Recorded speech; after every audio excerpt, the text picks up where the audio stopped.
మార్కెట్లోకి అమీర్ ఖాన్ ఇంట్రడ్యూస్ చేయడానికి అయి ఉండొచ్చు. అంత ఇంపార్టెంట్ రోల్ ఏం కాకపోయినా కూడా అమీర్ ఖాన్కి ఇచ్చినంత రోల్ వరకు మాత్రం బాగుంది. ఆయన యాక్టింగ్ కూడా చాలా బాగుంటుంది. అన్న హీరో రజనీకాంత్, నాగార్జున అన్న ఇది చెప్పడానికే వెయిట్ చేస్తున్నా నేను. నాగార్జున కింగో అంతే కింగో అన్న.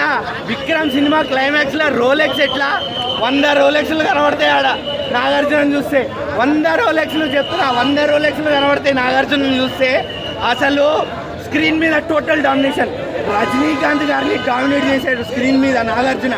ఇమాజిన్ మొత్తం సూటు బూటు నోట్లోకి వెళ్ళి ఆ బీడీ వదలడు, అసలు సిగార్ వదలడు బాబో. ఇంకా వైలెన్స్ అయితే సుత్తితో, అసలు మామూలు వైలెన్స్ కూడా కాదు. ఇంకా డైలాగ్ డెలివరీ అసలు పీక్స్ అన్న పీక్స్. నాగార్జున గారి యాక్షన్ అయితే పీక్స్.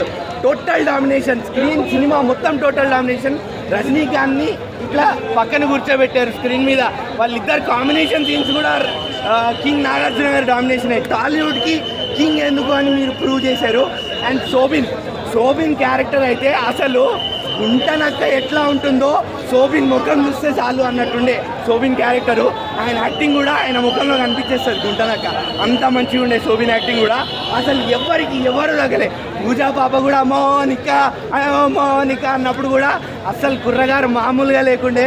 మస్తు ఎగిరినాం మోనిక సాంగ్ అప్పుడు కూడా. ఇక శోభిన్ డ్యాన్స్ అయితే డ్యాన్స్ రాకపోయినా మస్తు వేసిండు. అంతా బాగుండే సినిమా. అసలు సెకండ్ హాఫ్లో ఒక స్టార్టింగ్ హాఫ్ అన్ అవర్ మీకు స్లో అనిపించచ్చు, అంటే క్యారెక్టర్స్లోకి స్టోరీలోకి వెళ్తూ ఉంటుంది. సో అక్కడ మీకు స్లో అనిపించవచ్చు. బట్ ఎక్కడైతే మీకు అలా స్లో అనిపిస్తుందో అప్పుడు దిగుతుందన్న ఉపేంద్ర క్యారెక్టర్ సెకండ్ హాఫ్లో. ఇంకా అక్కడి నుంచి సినిమా ఎక్కడ తగ్గదు. పీక్స్ అంతే పీక్స్. ఎస్పెషల్లీ ఉపేంద్ర దగ్గర స్టార్ట్ అయ్యే బీజిఎం నుంచి పీక్స్.